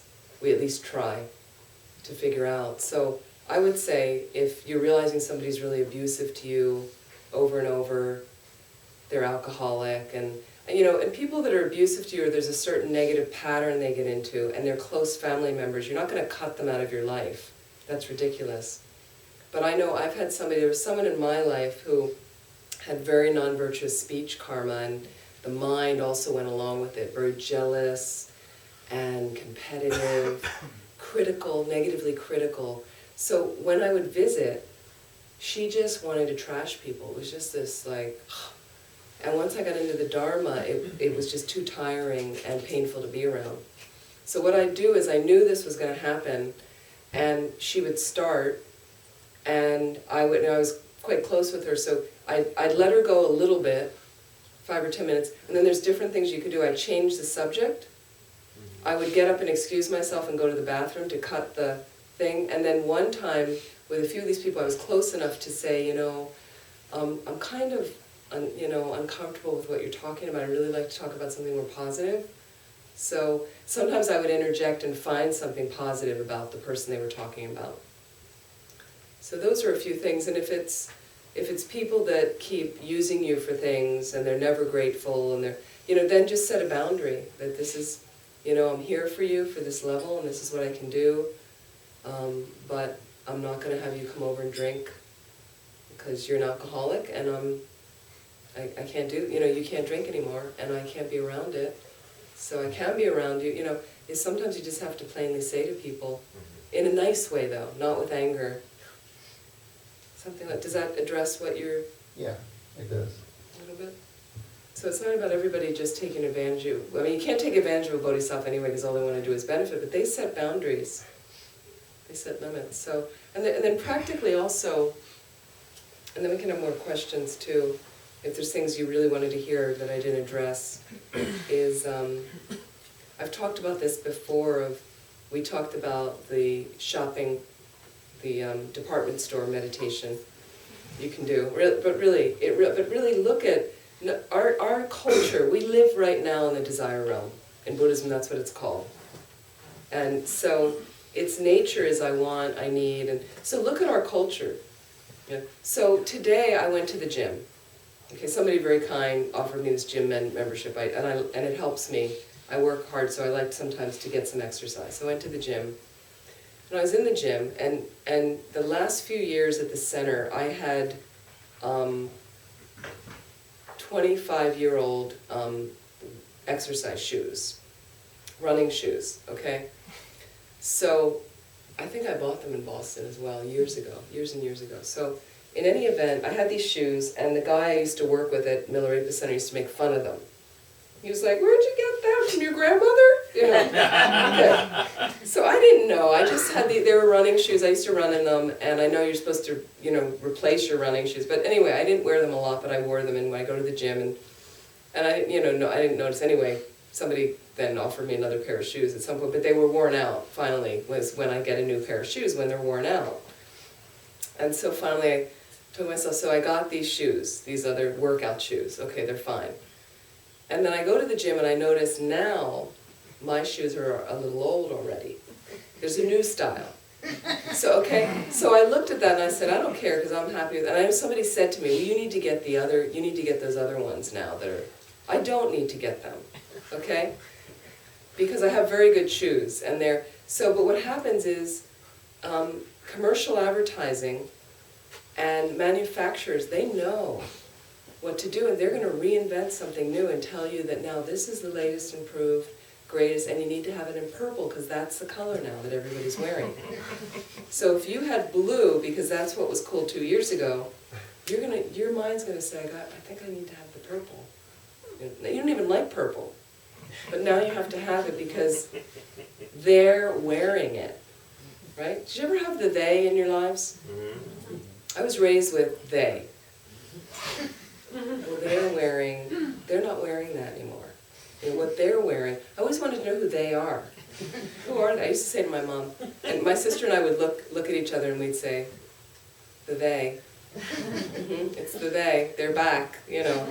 So be wary, this is being vigilant about, now granted, if you wear something out, and fashions do change, and sometimes in workplaces you need to be presentable, you know, and wear somewhat current clothes. I remember that scene when I lived in that kind of world, and but be skillful about it, you know. And I know that where was I just in Vermont? I mean, one value I love about Vermont, many things I love about it, is the people there. They live quite simply, and they do wear stuff out. They use it up, or they trade it with someone else. That's the Vermont style, how they live. So you don't come to some Vermonter's home and they don't have like 5 pairs of running shoes. They rarely do see. They just don't often keep stuff like that. It's so it's something to think about, is how many fleece vests do you need, right? All that gunk, and there's different projects, there's different things you can give stuff to help to, you know. Lately my sister and I were going through my mom's jewelry. She passed away, and she had all these costume jewelry necklaces, but I had no idea, you know. I mean, I think it was like there was a problem, right? How many she had. But Mommy never told me. I didn't know that there was this hoarding of the costume jewelry necklaces. However, there's shelters of women suffering from domestic abuse that are trying to get back on their feet, get a job, and they need stuff like that. So you can find things like that too. So, but anyway, just be skillful about what you are consuming and buying and using and things like that, because it gets out of control and that becomes a habit. You're just kind of like, no, I need to have more shirts. I need to have the ones and the things like that. And then like even, we've talked about before how to be a Bodhisattva warrior in the supermarket, practically.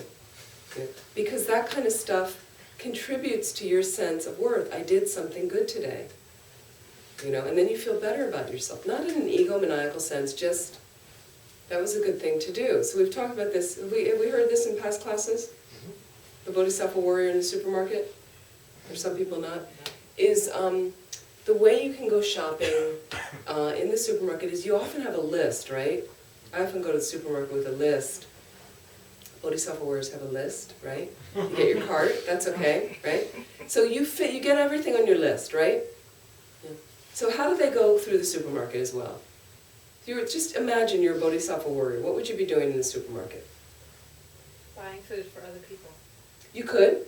Sure, you could. They have a collection here, right? Great. That's a great thing you can do. Other things. That's one thing. Look for people that need help. Yes. Look for people that need help. There's people that need help. There's always somebody that needs help in the supermarket looking for something. I always told this story about the guy, I was in the supermarket near my parents, and the guy happened 5 o'clock at night. This is dinner time, right? He was coming down the aisle with his son in the cart. And I could feel him all the way at the other end, total stress walking down the aisle. Like, I was just in the aisle looking at something, and I like actually turned because I was like, and I could just feel all the stress coming down the aisle, careening down the aisle, freaked out of his mind, like just, and he got right behind me, and he was looking for something, and I could just feel it. So, you know, I turned around. I thought, you know, this poor guy, I don't know what was wrong, but I turned around, and I think he wanted me to turn around. Immediately he said, "Do you know where there's pickled beets? do you know the pickle?" Like obviously his wife had like probably done with the kid, done with him. Go, we need pickled beets for dinner, go find it, don't come home without them. Okay? You can see the scene, you know, this poor guy, and I think he even said, like, my wife said she needs it for this recipe, you know, I don't know, you know, and I'm sure they had a big fight and everything. So anyway, he was in there, he was looking at pickles. He got the pickle. I don't think pickled beets would be there, but he got close, you know, I thought, oh, that's good, he thought of the pickles, and I was actually in front of canned vegetables. They were both in this, so I turned around and I said, I think it's canned, but sure enough, we found a can. He almost kissed me, you know, I was like, okay, off we went. There's always somebody that needs help, somebody looking for something, you know. And often you can't really find many salespeople in those stores anyway, you know, so you're like dependent on each other. Help each other in the supermarket. So then Bodhisattva warriors, then the next thing you do is you check out. You're done. So what do you do when you check out? You look for the shortest line. You look for the shortest line. Of course, everybody does that. That's okay.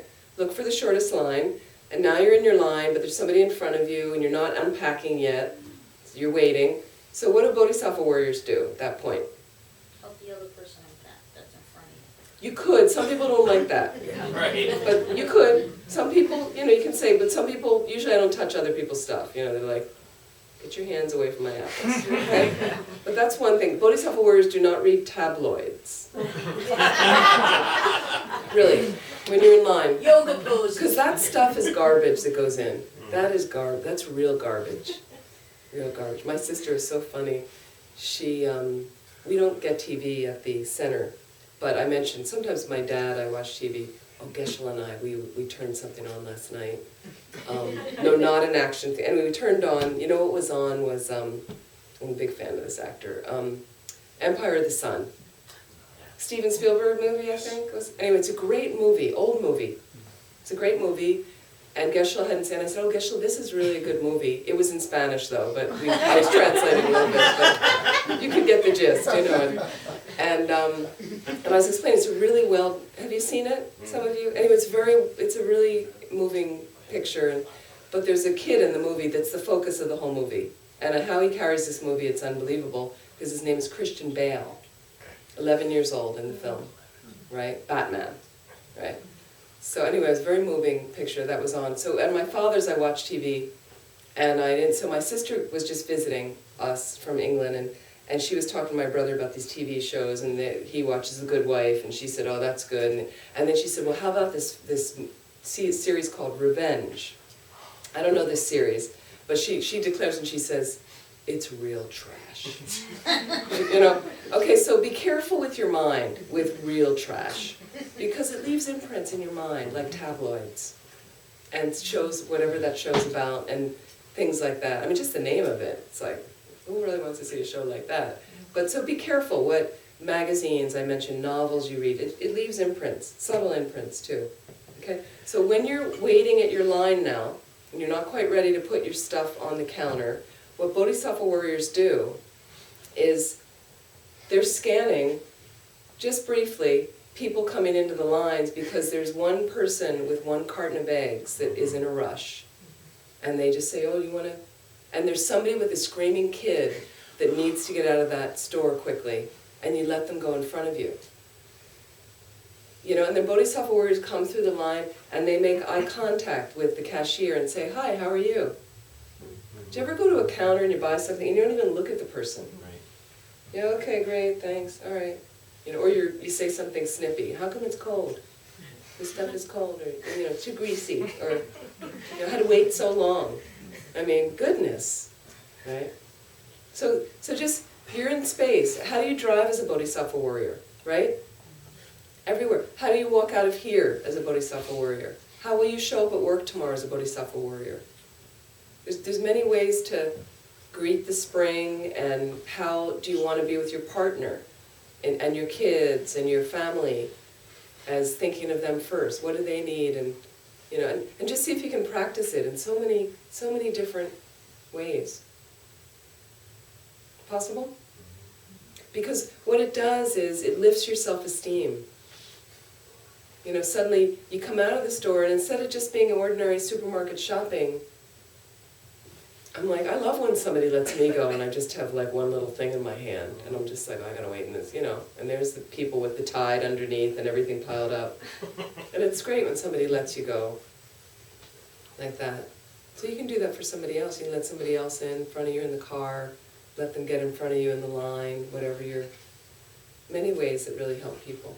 And then it colors their world where they're suddenly transported. Oh, thank you. And then you have a connection. And so it's also through connection, creating harmonious, healthy relationships with others, that you feel better about yourself, right? So a lot of our world's really alienated. A lot of people feel alienated now. And that creates separation. And when I'm separated and isolated in my own little bubble, stories start going on in my mind. And a lot of negative stories. The negative stories start running away. And then I start thinking, I'm no good, I'm no good, I'm no good. I know one winter at Milarepa Center, a few winters ago, I was alone most of the winter, and the person I was with, one other person lived there, and he was in retreat for 6 weeks. So I knew all this, and I didn't have many friends in the area. So I was just alone a little bit too much, and I love to be alone, but if I'm on retreat, I'm alone. But I was still working and doing stuff, and I didn't have any outlets to really have any entertainment. So my mind would start thinking, and I'd start telling myself stories about, I don't think I can make the center work, and nobody's going to come, and I can't get the lamas to say they're going to come, and so what would happen is I'd just be alone with these stories, and the stories weren't all that accurate, but I started believing them, and my self-esteem, gets shot like that. So that's why breaks are important, and some sense of community, and your healthy participation in the community, beneficial participation like that. Questions? And also, is there something from these two parts? Is there something I didn't cover that you have to hear about, that I missed, or please, anything? Yes? Yeah, I was wondering if you could talk a little bit more about bodhicitta and what it means for, if you could talk a little bit more about bodhicitta and what an awakened mind, what distinguishes an awakened mind as opposed to normal mind. Yes, the mind of bodhicitta is the mind that would be in a place where you're always cherishing others more than yourself. That's the first thought is the other. That's what distinguishes it. It's amazing when you think about it. So some of us know people that have more of that developed in themselves, right, than others. There's some people that they're really into themselves and stingy, arrogant, kind of impatient, and and then a lot of people don't like to be around them, but there's some people so good-hearted, and they're, they take that extra time, and they really, and oh no, you go first, and so some people have kind of a natural tendency to that, but it would be at a level where it spontaneously manifests every moment. Like that.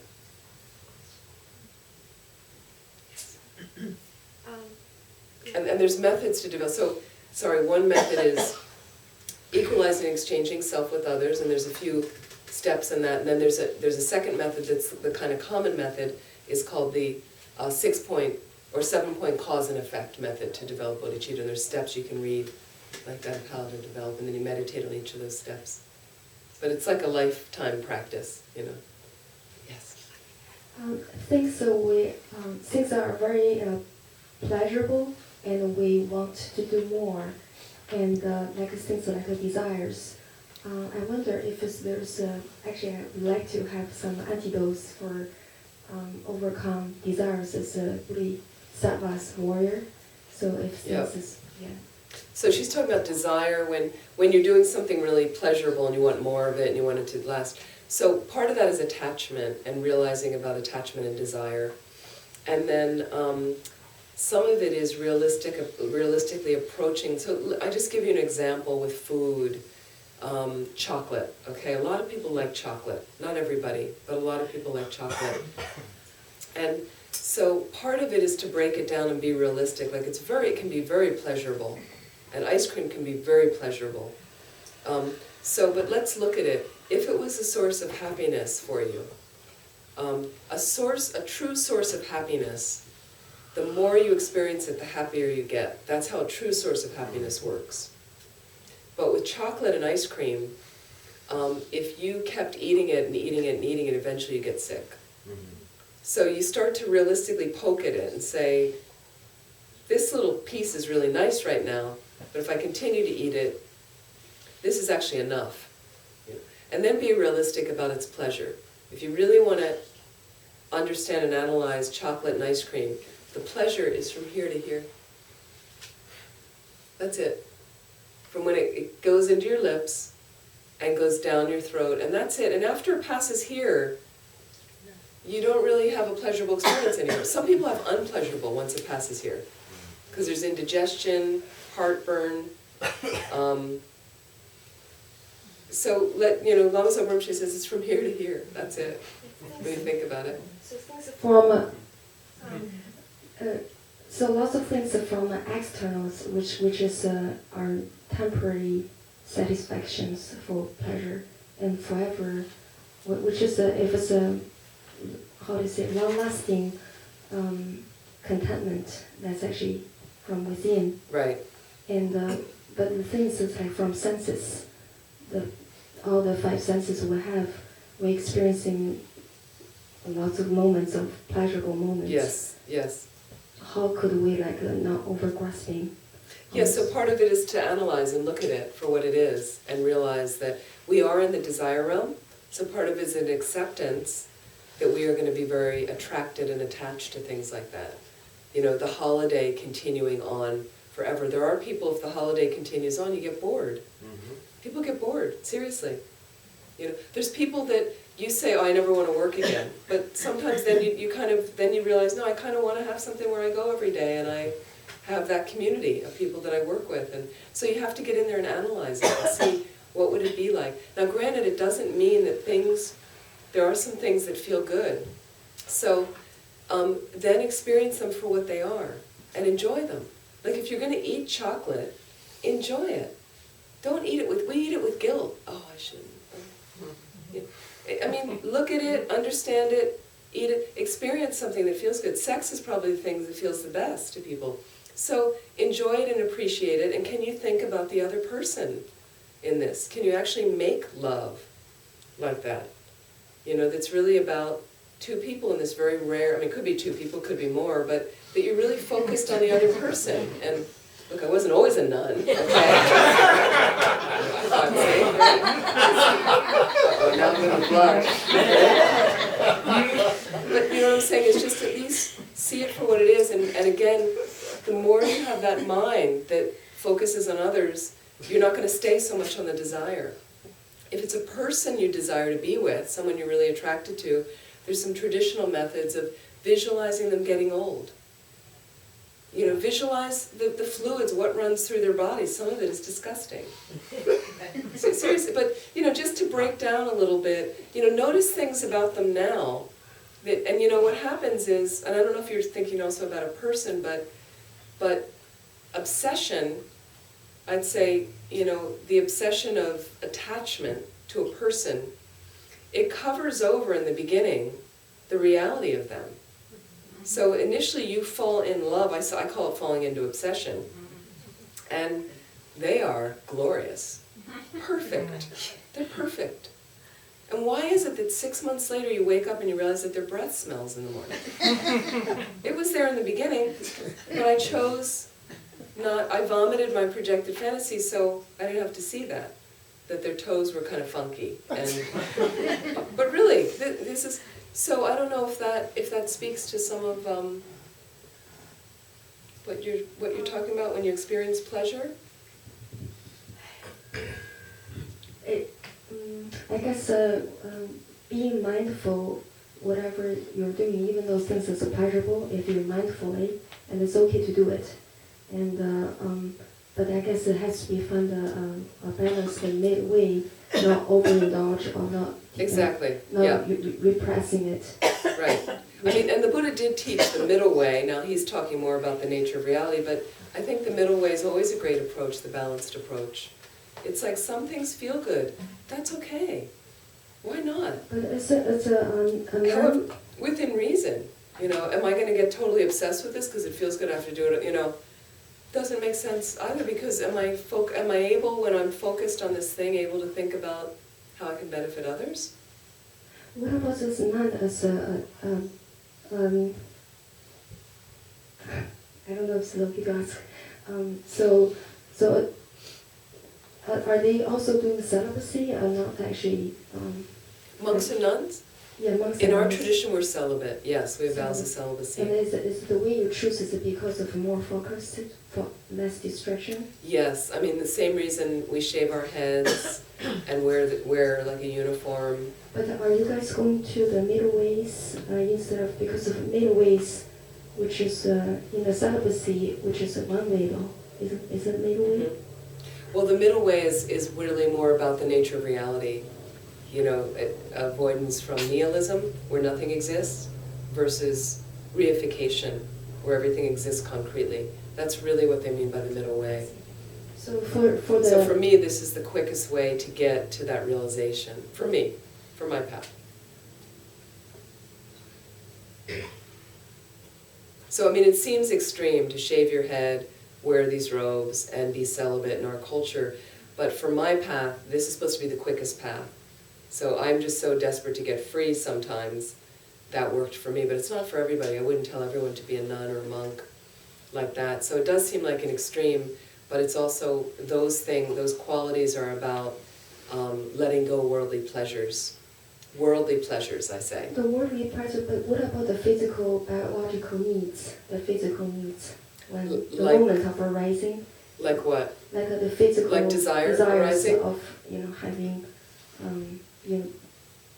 or because of meditation will help to. Are you talking about desire, for instance? Yeah. Sexual desire or something? Yeah. So sexual desire is one of the strongest. I mean, just because I'm a nun, it doesn't mean I don't feel desire anymore. It's one of the hardest things to do away with because we are in the desire realm. So, and for most people, if you're in a partnership and have a partner, or you're okay to go out and have sex with people, there's nothing wrong with that at all. It's just a matter of how you choose to do it, that you're not harming anyone. That would be the main thing. And if you're in a loving relationship and that's part of your relationship, I find it does help to balance energy in people. So sometimes it can be helpful. You know when couples aren't getting along, and you're not getting along, and then you're not making love, and there's a lot of tension underlying. Sometimes making love is the best thing you can do. Just get into the physical thing. It just cuts all the, and sometimes you just find a way to connect again and remember what's important. But again, within reason, it's not. You don't want to use it as a tool against somebody. Whatever is not harming. You always have to think about, is it harming someone? So for me, this was the right path for me to choose celibacy, but I can't say it's the right thing for everyone, but it's just a matter of whatever you're engaging in, whether it's desire for chocolate, desire for sex, desire for intimacy, it's just be aware of the mind of desire that it arises. It's a very strong feeling. In Tantra, you can transform that and use it in a different way, okay? But that's after a lot of training to be ready for that. So in our levels, we just want to be aware of, like, go into the department store and just be aware at that level, the stuff you desire, and just know that sexual desire is very strong. It's very strong. So one thing I found in my life before I was a nun is the more I used it, sexual desire, the more I wanted to use it. That's how it works. Feeds on itself, If you have a candy bar every day, you're going to crave a candy bar every day. Like that. So now as a nun, actually, I'd have to say, I've had some moments where it arose more strictly, like over like a period of a few months at one time. But for the most part, even in the beginning, I was much younger when I got ordained, and I didn't have, it just, because I wasn't engaged in it, and I wasn't watching films about it, and I wasn't reading books about it, and it just slowly, a lot of it subsided. Now granted, I was a little bit older when I got ordained, and it might be harder for younger people, I would say. I felt like I fully explored that, so I felt satisfied that there really wasn't, I was like, yeah, I've been there, done that. So for me that worked, but for other people, but I do have some friends that were young, that ordained and then later disrobed because they just felt like they still wanted to have a relationship, or they hadn't really felt fulfilled there. So I think it's just a matter of, again, being aware of what's arising, and I'll notice, it's another thing, being aware that that's arising in you. Being aware if you're arrogant, being aware if you're angry, being aware, being aware if there's desire, and just watching like that. Thank you so much. Yes? I know that when you're on the path, you want to share what you're learning with others. But I find that we live in a society where there are a lot of people who don't want to be lectured or be preached to. And how do you try to influence other people? Because you feel that you found something that is truly a gem, and you want to share that peace and happiness with others, but you don't want to come across being Just be an example. Just be an example. Just let others observe you. And yeah, unless they ask you, I never talk about Buddhism with people unless they ask me, because they're not interested. Until they show me they're interested, I have many, many friends not in the Dharma when I got into this, and initially when I met the Dharma, I was like, I gotta tell everybody about this. It's the coolest thing, karma. I couldn't properly explain it. So then I said the wrong thing, and then they started saying, so you're saying that if you come back as a dog, and then I was like, well, no, that's not really what I meant. What I meant was, and then it would confuse them. So even if you become more knowledgeable and you can explain, I will never lecture. We don't proselytize. We're not that kind of tradition. It has to be your experience, that you want this. And so I found it's better to just be an example. And then as an example, I've had friends that said, this is after many years, they knew I was into, and then they later, before I was a nun, and they were kind of like, so what's that place that you go to? Where do you go? What do you do there? How do you meditate? Can you teach me how to meditate? You seem really peaceful. And then I know they're interested. Because people don't want to be lectured to. Like that. So I found that easier. Mm-hmm.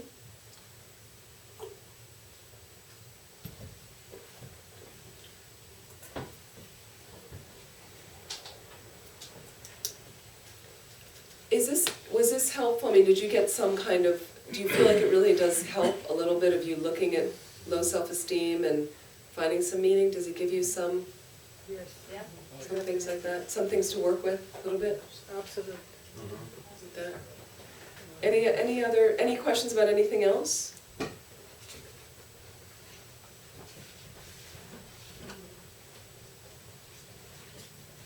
Mm-hmm. Could you share more about Buddha, please?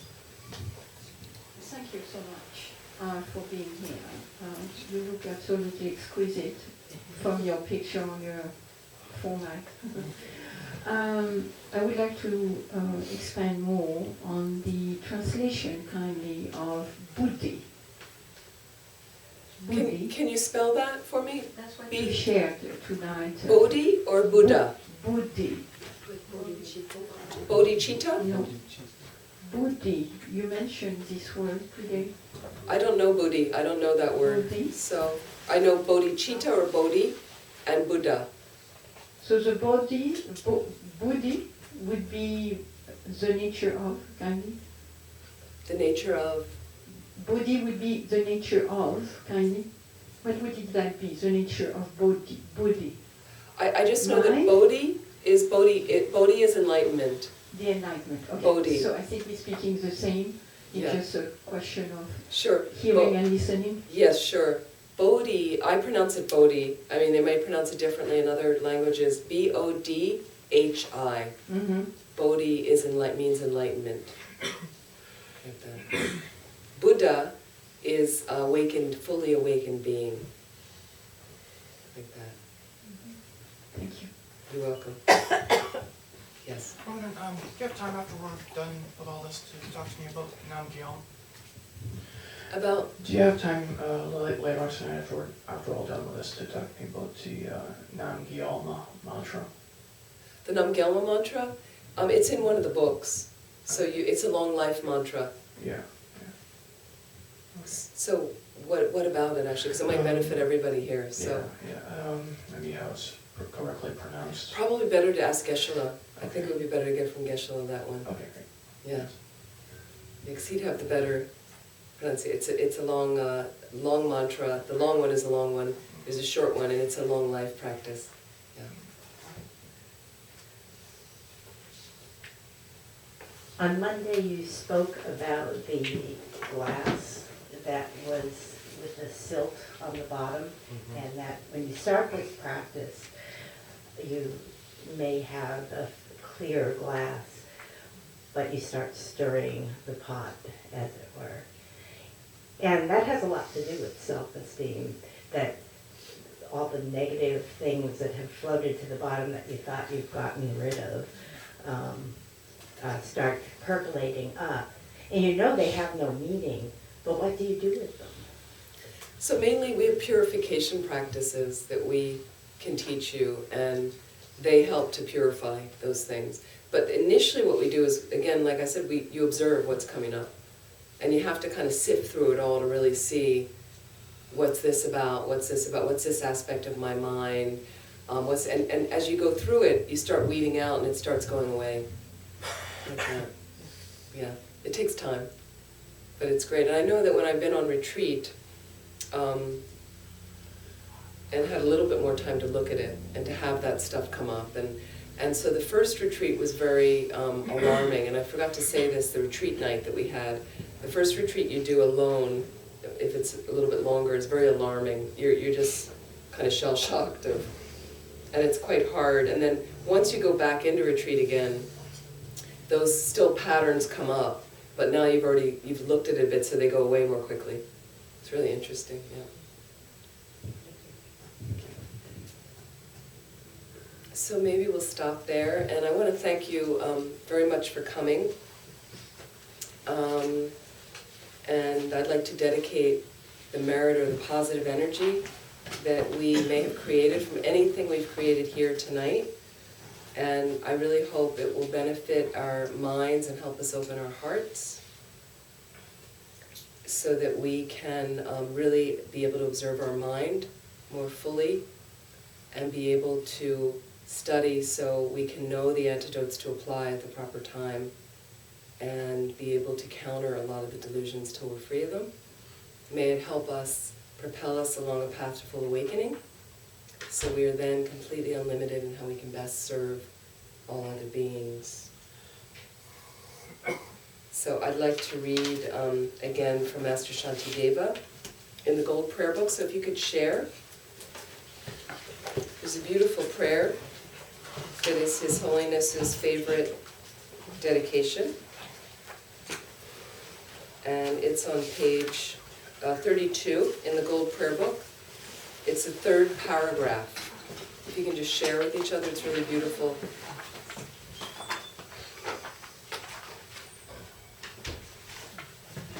So maybe if you have a couple books next to each other, can you send one to somebody that doesn't have so you can share with each other so we can all read?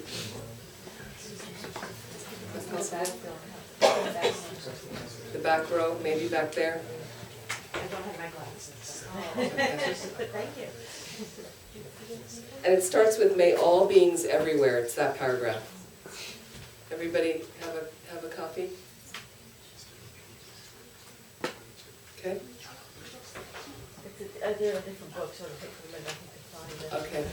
Sure. In the morning prayers?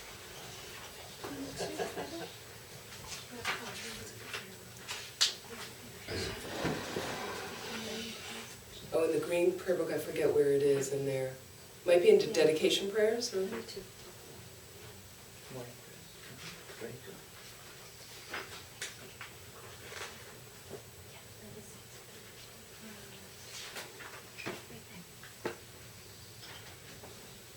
Morning prayers, 22?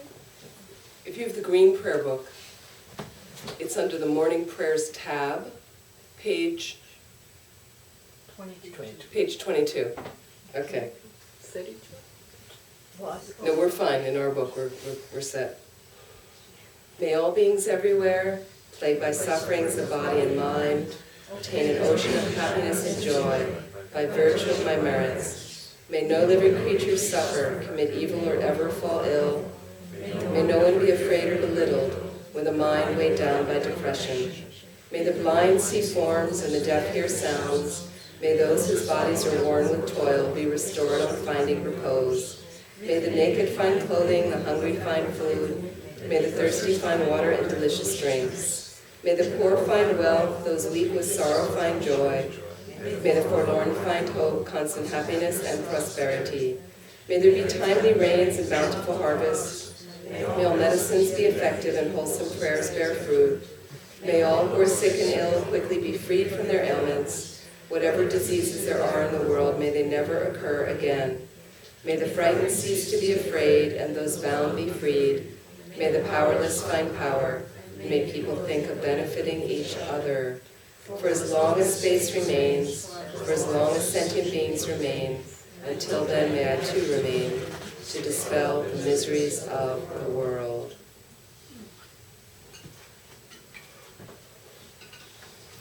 So if you read this prayer every day or once a week, it's good for the mind, right? Yeah. And when you think about all these things you're wishing for others, you can't stay gunky in your mind. And it's really powerful.